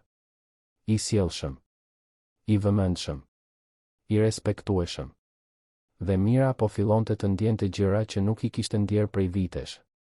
Zemra që i rrite shpejt kur ai hynte në dhomë. Buzëqeshja automatike që i formohej në fytyrë kur dëgjonte zërin e tij. Mendimet që shkonin tek ai në momentet më të papritura. Ishte një të shtunë, 3 muaj pasi Mira kishte filluar të punonte në kompani, kur Rafael i bëri një ftesë të pazakontë. Mira, e di që mund të duket e çuditshme, por do të doja të ftoja ty, Sofien dhe nënën tënde për një shëtitje. Ka një panajër artizanati në parkun e madh të liçenit këtë fundjavë. Mendova se Sofies mund t'i pëlqente. Dhe pastaj mund të ham drek atje. Pa asnjë detyrim, vetëm një shëtitje. A pranon? Mira hezitoi. Kjo nuk ishte më një marrëdhënie profesionale. Kjo po kalonte një kufi. Por në të njëjtën kohë, ajo donte të shkonte. Donte që Sofie të njihte Rafaelin. Donte të kalonte kohë me të jashtë zyrës. Donte të shihte nëse ajo që po ndjente ishte e vërtet apo vetëm fryt i imagjinatës së saj. Pranoi. Sofie do të gëzohet shumë. Ka kohë që nuk kemi bërë një shëtitje të vërtetë. Të shtunën, Mira u zgjua herët dhe zgjodhi një veshje të bukur por të thjeshtë. Një fustan blu të hapur, sandale të sheshta, flokët e lëshuar për herë të parë pas disa muajsh. Sofia u entuziazmua shumë kur mësoi se do të shëtisnin në park dhe se do të njihnin Rafaelin për të cilin e ama fliste aq shumë. Rafael i mori në shtëpi në mesditë. Ai drejtonte një makinë diskrete, jo të bujshme, dhe i përshëndeti të gjithë me një buzëqeshje të ngrohtë. Zonja Carmen e vëzhgoi djalin me vëmendje, duke e vlerësuar me atë shikim prej nëne që sheh përtej paraqitjeve. Dhe Mira kuptoi se ema e miratoi. Shëtitja ishte e mrekullueshme. Parku i madh i liçenit ishte plot, por në një mënyrë të mirë, plot jetë. Panajri i artizanatit kishte tezga të gjitha llojeve që shisnin rroba, bishuteri, lodra druri, ushqime tradicionale. Sofie vrapoi nga tezga në tezga, e magjepsur me gjithçka. Rafael e shoqëroi duke bërë shaka, duke i bler një pambuk sheqeri, duke fituar besimin e saj me një lehtësi natyrale. Mira vëzhgonte skenën me zemrën të shtrënguar. Të shite të bien të buzëqeshte në atë mënyrë, të shite një burr të mirë që e trajtonte me dashuri, ishte diçka që ajo kur nuk e kishte imagjinuar se mund ta kishte. Zonja Carmen gjithashtu buzëqeshte, e ulur në një stol nën hije, duke vëzhguar mbesën të luante. Ai është një burr i mirë, Mira. Duket në sy. Në mënyrën se si ju trajton, tha zonja Carmen me zë të ulët. E di, mami. Por kam frikë. Frikë të lëndohem. Frikë të lëndoj Sofien. Të jetosh do të thotë të kesh frikë, bi. Por ndonjëherë duhet të bësh një hap edhe me frikë. Sepse në anën tjetër mund të jetë diçka e bukur. Hëngrën drejt në një restorant të thjesht pranë parkut. Rafael këmbënguli të paguante gjithçka, pavarësisht protestave të Mirës. Biseduan për gjithçka. Për fëmijërinë e secilit, për ëndrat, për planet për të ardhmen. Rafael foli se si e kishte ndërtuar kompaninë nga zeroja, për sfidat që kishte hasur, për sa e rëndësishme ishte për të bënte një ndryshim në jetën e njerëzve. Mira foli për Sofien, për si ishte të ishe nënë e re, për sakrificat dhe gëzimet që vinin me të. Dhe në një moment, ndërsa bisedonin, duart e tyre u takuan mbi tavolinë. Ishte një prekje aksidentale në fillim, por pastaj gishtat u ndërthurën natyrshëm, sikur të kishin qenë gjithmonë bashkë. Sofie nuk humbi asgjë. Ajo shikoi gishtat e ndërthurur dhe buzëqeshi, por nuk tha asgjë. Zonja Carmen gjithashtu pa dhe tundi kokën, duke miratuar në heshtje. Kur u kthyen në shtëpi në fund të pasdites, Mira e dinte se diçka kishte ndryshuar. Se nuk mund të shtirej më se kjo ishte vetëm miqësi apo mirënjohje. Kishte ndjenja të vërteta aty. Të forta. Të frikshme. Por të vërteta. Rafael e shoqëroi deri te dera e apartamentit. Sofie dhe zonja Carmen kishin hyrë tashmë, duke i lënë të dy vetëm në korridor. Faleminderit për ditën e sotme. Sofie u kënaq shumë. Edhe unë. Rafael buzëqeshi, atë buzëqeshje që e bënte zemrën e Mirës të rritë fort. Unë të falenderoj që pranove. E di, Mira, e di që kemi një marrëdhënie profesionale dhe nuk dua që kjo të bëjë të ndihesh në siklet, por duhet të jemi sinqertë. Unë të pëlqej. Shumë më tepër se sa duhet të pëlqeja vetëm një punonjëse. Dhe nuk mund të shtirem më se nuk ndjej asgjë. Mira ndjeu lotët që kërcënonin të binin, por këtë herë ishin lotë të mirë. Edhe unë të pëlqej, Rafael. Jam përpjekur ta mohoj, por nuk mundem më. Vetëm kam frikë. Frikë se çfarë do të mendojnë njerëzit. Frikë se kjo do t'i komplikojë gjërat. Rafael i mbajti fytyrën Mirës me duar butësisht. Do të ecim ngadalë. Pa nxitim. Dhe çfarë mendojnë njerëzit nuk ka rëndësi. Ajo që ka rëndësi është ajo që ndjejmë ne. A je e gatshme të provosh? Mira e pa në sy dhe pa sinqeritet. Pa dashuri. Pa diçka që dukej shumë si dashuri. Jam e gatshme të provoj. Dhe aty, në atë korridor të thjesht të një pallati të vjetër në Laprak, Mira dhe Rafael u puthën për herë të parë. Ishte një puthje e butë, plot premtime dhe shpresa. Një puthje që vullosi fillimin e diçkaje që asnjëri prej tyre nuk e dinte ende, por që do t'ua transformonte jetën përgjithmonë. Në muajt në vijim, marrëdhënia lulëzoi. Rafael u bë pjesë e jetës së Mirës në mënyrë natyrale. Ai shfaqej për darkë në apartament, ndihmonte Sofien me detyrat e shtëpisë, bisedonte gjatë me zonjën Carmen për bimët mjekësore, një interes që të dy e ndanin. Ai ishte i pranishëm në momentet e thjeshta dhe në momentet e rëndësishme. Dhe Sofie e adhuronte. E thëriste Rafa dhe vraponte ta përqafonte sa herë që ai arrinte. Në punë, ata ruanin profesionalizmin. Mira vazhdonte të bënte punën e saj me përsosmëri dhe Rafael vazhdonte të ishte një shef i drejtë. Por të gjithë në zyrë e dinin se kishte diçka aty. Dhe askush nuk dukej se i interesonte. Në fakt, ekipi e miratonte. Thoshin se kur nuk e kishin parë Rafaelin kaq të lumtur. Por jo gjithçka do të ishte e lehtë. Sepse në çdo histori dashurie ka pengesa. Dhe pengesa e Mirës dhe Rafaelit ishte gati të shfaqej në formën e një burri të fuqishëm që nuk e miratonte atë bashkim. Babai i Rafaelit. Një burr që besonte se i biri meritonte dikë nga rrethi i tij shoqëror. Dikë që nuk ishte thjesht një punonjëse. Dikë që nuk kishte ardhur nga varfëria. Dhe kur ai burr të vendoste të vepronte, Mira do të duhej të provonte se dashuria e saj ishte mjaftueshëm e fortë për të përballuar çdo stuj. Dimri i kishte lënë vendin pranverës në Tiranë. Pemët filluan të lulëzonin përsëri, duke i mbushur rrugët me ngjyra të gjalla. Dhe jeta e Mirës gjithashtu lulëzonte. Kishte lumturi në çdo cep të ekzistencës së saj. Në punë, ajo ishte bërë një pjesë themelore e ekipit, e respektuar nga të gjithë. Në shtëpi, apartamenti ishte më i gëzuar, më i gjallë. Sofie qeshte më shumë, zonja Carmen buzëqeshte më shumë. Dhe Mira, për herë të parë pas shumë vitesh, i lejonte vetes të ëndërronte për një të ardhme ndryshe. Rafael ishte qendra e kësaj të ardhmeje të re. Ai ishte i pranishëm në gjithçka. Në darkat e thjeshta që ndanin, në historitë që Sofie tregonte për shkollën, në bisedat filozofike me zonjën Carmen. Ai ishte përshtatur në jetën e tyre si një pjesë që gjithmonë kishte munguar. Dhe Mira e gjente veten duke menduar për gjëra që kur nuk kishte guxuar t'i mendonte më parë. Martesë.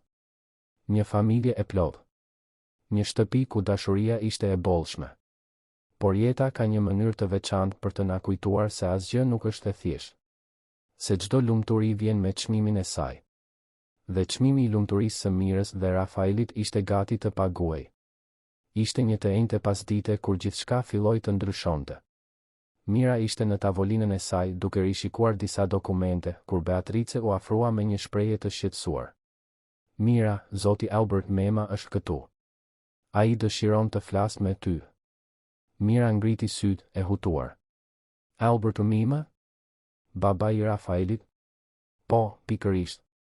Ai është në sallën e mbledhjeve të katit të 6. Kërkoj specifikisht të fliste me ty vetëm. Një të ftohtë i përshkoi shpinën Mirës. Ajo kur nuk e kishte takuar baban e Rafaelit personalisht. E dinte se ai ishte themeluesi i kompanisë, se kishte ndërtuar një perandori nga zeroja, se ishte një burr i fuqishëm dhe me ndikim.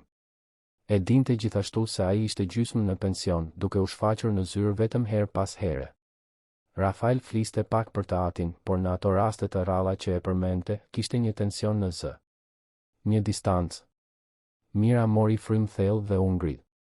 Në rregull. Do të ngjitem tani. U ngjit me ashensor në katin e 6, zemra i rrite fort në gjoks. E dinte, instinktivisht, se ajo bisedë nuk do të ishte e mirë. Arriti në sallën e mbledhjeve dhe trokiti në derë. Një zë i thellë dhe autoritar u përgjigj. Hyr. Mira hapi derën dhe u përball me një burr rreth të 70-tave, i gjatë, me shpatulla të gjera, flokë të thinjur të krehur prapa, syze me skele të ardhë. Ai mbante një kostum të përsosur dhe kishte një prani që dominonte ambientin. Ky ishte Alberto Mima. Dhe Mira e kuptoi menjëherë nga kur Rafael kishte trashëguar qëndrimin e tij, por gjithashtu kuptoi se babë e birë ishin shumë të ndryshëm. Aty ku Rafael kishte butësi, Alberti kishte ashpërsi. Aty ku Rafael kishte dhëmshuri, Alberti kishte pragmatizëm.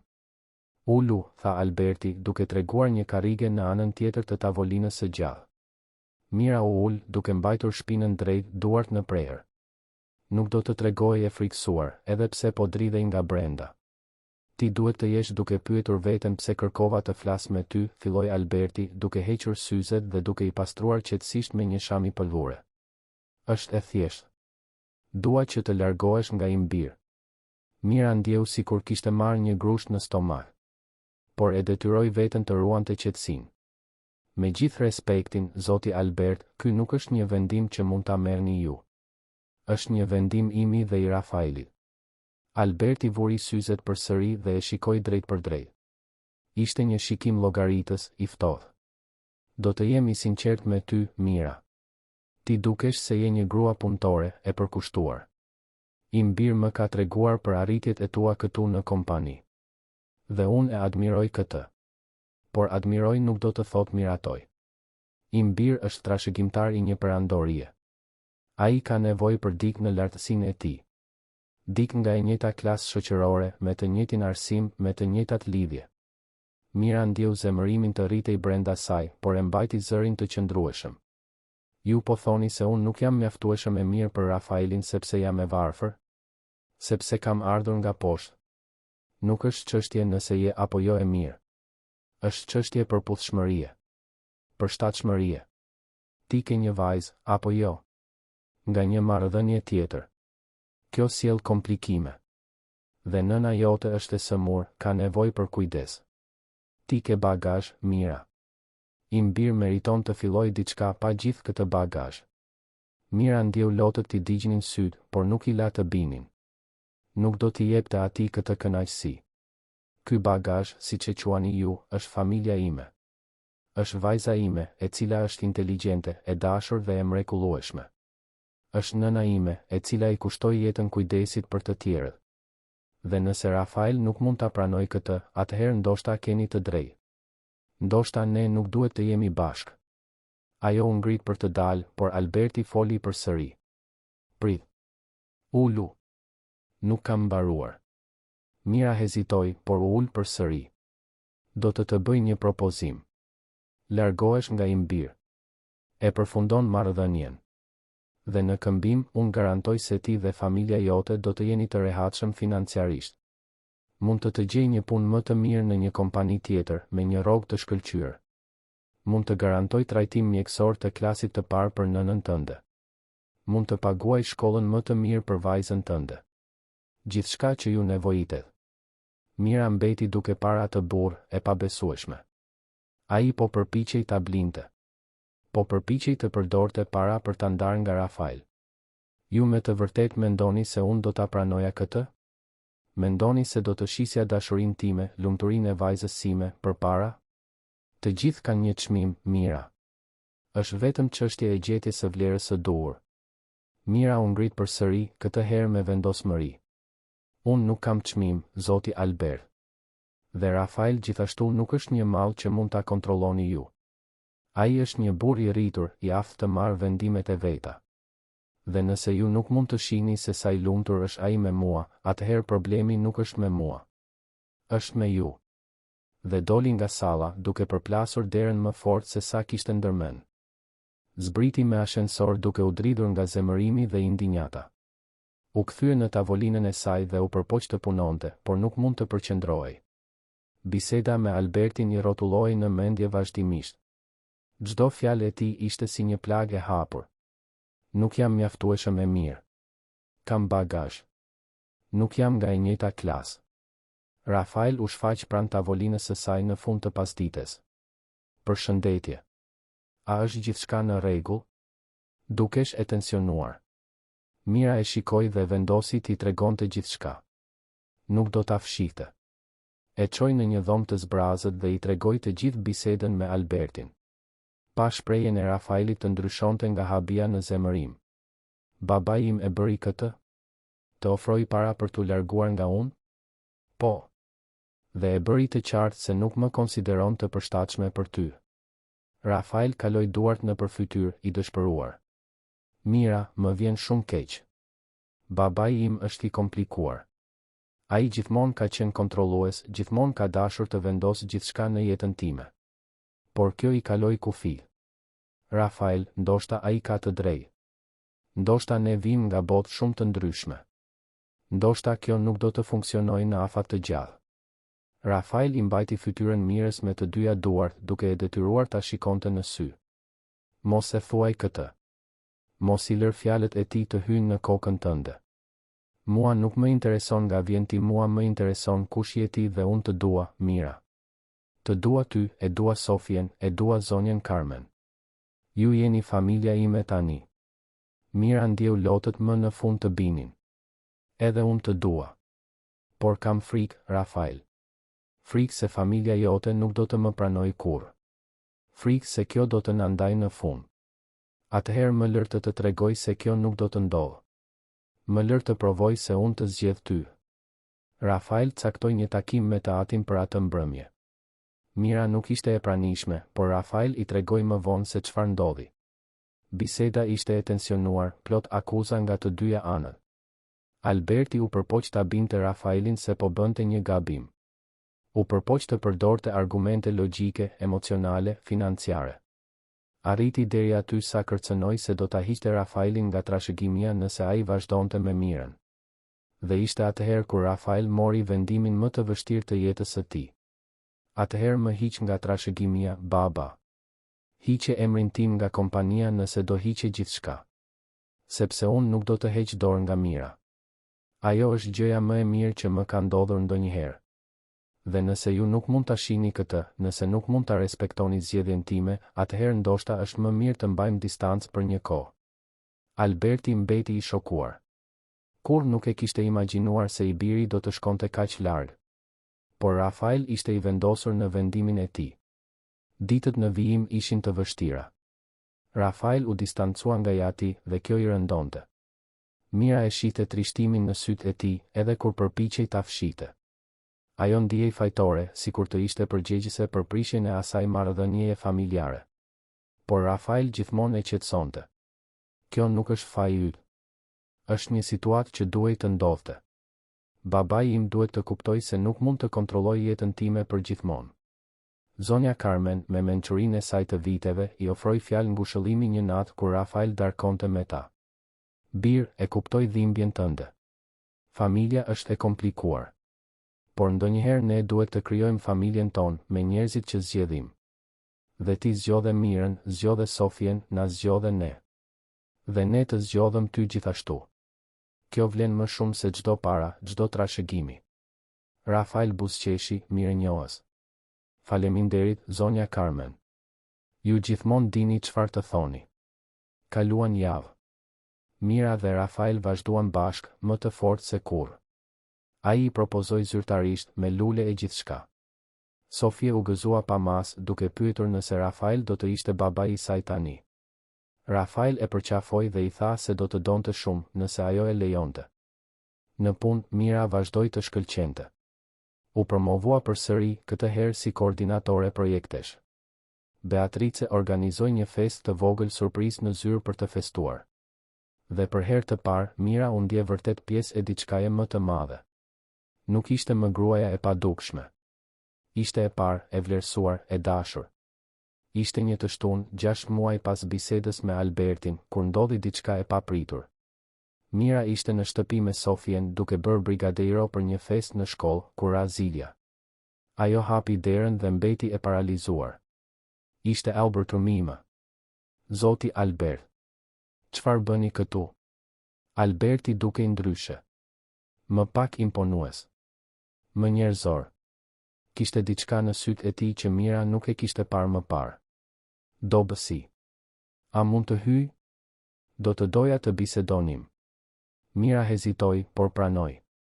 E çoi në dhomën e thjeshtë të ndenjes së apartamentit.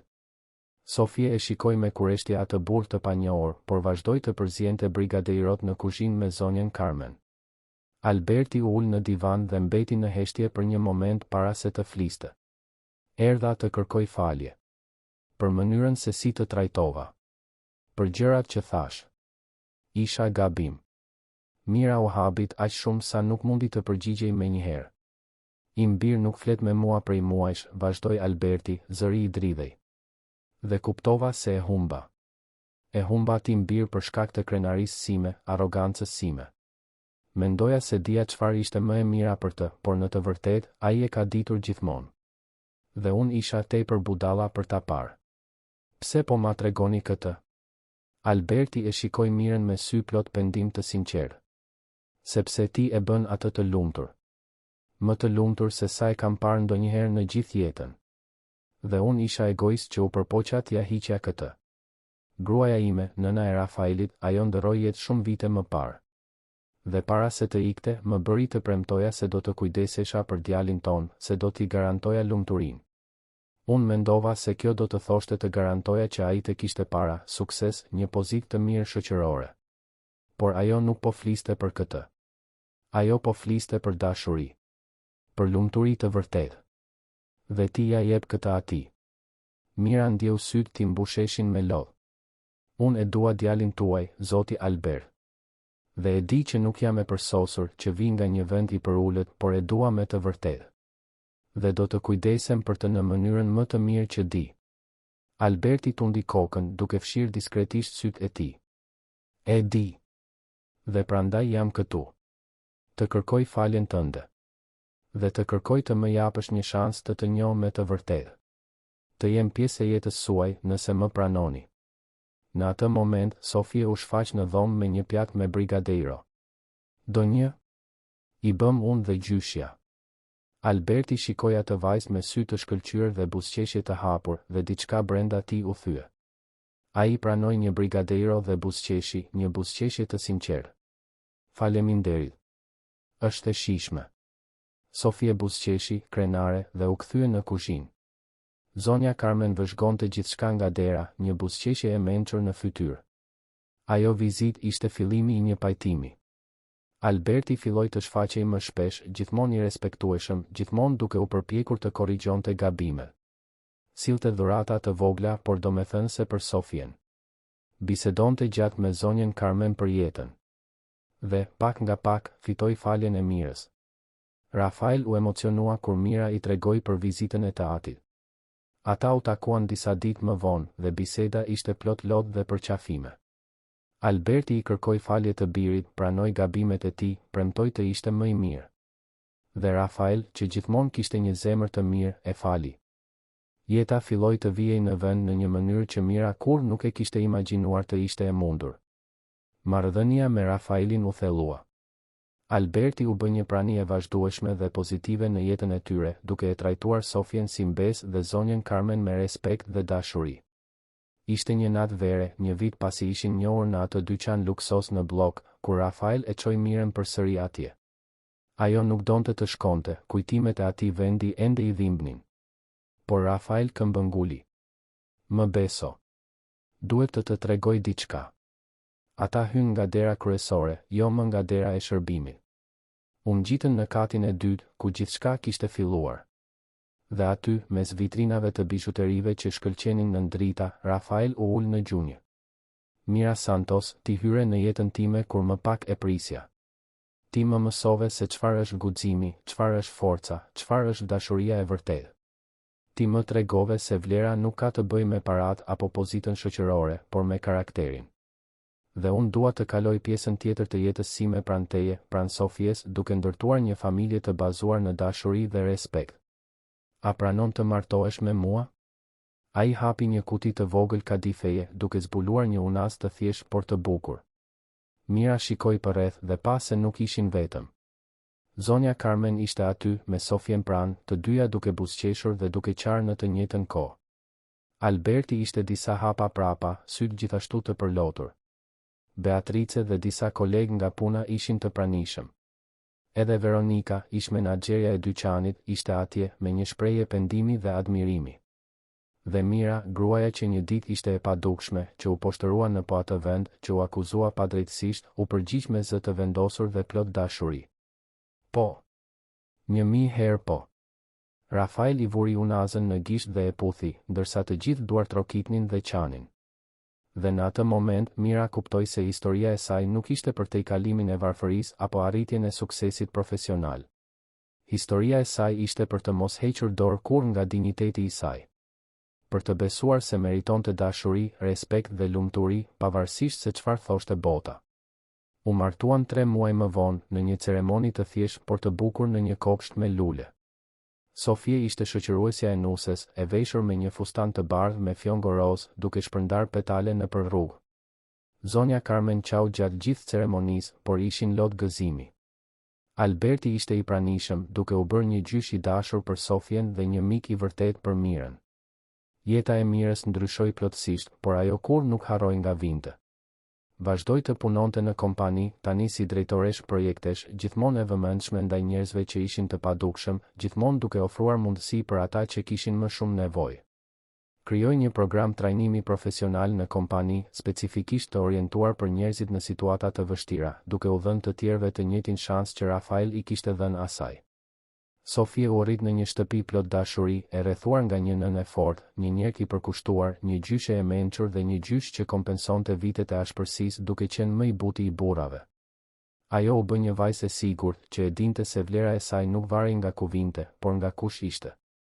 Zonja Carmen jetoi mjaftueshëm për të parë mirën të ndërtonte familjen që gjithmonë kishte merituar të kishte. Jetoi mjaftueshëm për të parë mbesën të diplomohej, për të mbajtur stërnipër në krah, për të dëshmuar se dashuria, kur është e vërtet, fiton çdo pengesë. Dhe Mira, e cila një ditë ishte vetëm një grua e padukshme duke pastruar dyshemen në një dyqan i luksos, u bë dëshmi e gjallë se nuk ka rëndësi ku fillon. Ka rëndësi se ku je i gatshëm të shkosh. Ka rëndësi të besosh në veten tënde kur askush tjetër nuk beson. Ka rëndësi të kesh guximin të pranosh dashurinë kur ajo shfaqet, edhe kur duket e pamundur. Vite më vonë, kur tregonte historinë e saj për punonjësit e rinj të kompanisë, Mira gjithmonë e përfundonte duke thënë të njëjtën gjë. Askush nuk është i padukshëm. Të gjithë ne kemi rëndësi. Të gjithë ne meritojmë dinjitet, respekt dhe dashuri. Dhe ndonjëherë, në ditën tonë më të vështirë, kur gjithçka duket e humbur, është pikërisht aty ku fillon historia më e bukur e jetës sonë.